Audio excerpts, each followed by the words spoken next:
जालन्यातल्या भोकरदनच्या strong room बाहेरून राष्ट्रवादी शरदचंद्र पवार पक्षाचे पदाधिकाऱ्यांचा पहारा। भोकरदनच्या स्ट्रॉंग रूम शेजारी पोलिसांप्रमाणेच राष्ट्रवादी शरदचंद्र पवार पक्षाच्या पदाधिकाऱ्यांचाही चोख पहारा।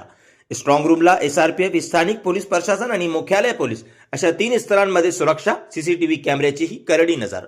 निकाल लांबणीवर पडल्याने कार्यकर्त्यांच्या मनात संभ्रम निर्माण झाला।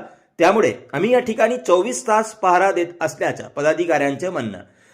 राज्यात नगर परिषदेच्या निवडणुकीनंतर मतदारांनी उमेदवारांचे भवितव्य ईव्हीएम मशीनमध्ये बंद केलं आणि त्याच ईव्हीएम मशीन आता पोलीस बंदोबस्तात स्ट्रॉंग रूममध्ये ठेवण्यात आले।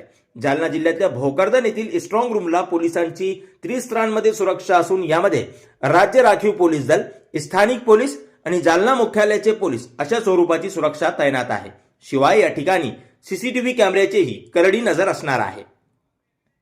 असं असतानाही पोलिसांप्रमाणेच आता राष्ट्रवादी शरदचंद्र पवार पक्षाच्या पदाधिकाऱ्यांनी देखील पहारा देण्याचा निर्णय घेतलाय। सकाळ, दुपार आणि संध्याकाळ अशा 3 स्तरात 24 तास हे पदाधिकारी याच ठिकाणी पहारा देत असून त्यांनी मंडप देखील टाकलाय। नगर परिषद निवडणूक निकाल लांबणीवर पडल्यानंतर आमच्या पदाधिकाऱ्यांच्या मनात एक संभ्रम निर्माण झालाय।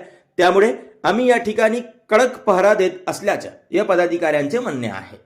ग्लोबल न्यूज मराठीसाठी बासित बेग, भोकरदन, जालना। माझं नाव नदीम शेख आहे आणि मी 2 तारखेला आमची मतदान झाले आणि त्याच्यानंतर 3ला निकाल होता। निकाल आम्हाला ऐन 3-4 वाजता आम्हाला असं कळलं की 3ला निकाल 3च्या ऐवजी 21 तारखेला आहे। तो आमच्या कार्यकर्त्यामध्ये संभ्रम निर्माण झाला होता। त्याच्यामुळं ते सगळे म्हणजे आता तिकडे कोण राहणार, आता इकडे सगळं महाराष्ट्रामध्ये थोडंसं हे चालू होता। त्याच्याऐवजी मग आम्ही असा एक निर्णय केला की आपण 24 तास तिकडे आपले वेगळे वेगळे शिफ्ट बनवू आणि त्या हिशोबाने तिकडे आपण पहारा देऊ पोलिसांसारखा। आमच्यासोबत सगळे पोलीस बी आहे आणि पोलीस बी सगळं त्यांचे बी बंदोबस्त आहे। पोलिसांचा आम्हाला चांगला प्रतिसाद आहे आणि त्यांना सगळं बंदोबस्त एक नंबर आहे त्यांचा बी। पोलीस साहजिकच निवडणूक झाल्यापासून निकाल लागेपर्यंत खूप दिवस असल्याने तुम्हाला शंका उपस्थित झाली। हा, थोडी शंका होती, कार्यकर्त्यामध्ये थोडा संभ्रम निर्माण झाला होता। त्याच्यामुळे मग आम्ही असं ठरवलं 21 तारखेला आम्ही 24 तास इकडे पहारा देणार आहे। बरं, कसं असतं तुमचं दिवसाचं शेड्यूल? दिवसाचं म्हणजे आपलं सकाळी 8 ते 2 आहे, 2 ते 6 आणि 6 ते 11।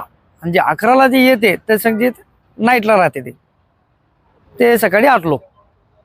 असं आहे आमचं शेड्यूल। म्हणजे 3 सत्रामध्ये 24 तास तुम्ही या ठिकाणी 24 तास सगळं पोलीस सारखं जे बंदोबस्त आहे तसे आमचा पहारा इकडे आहे 24 तास।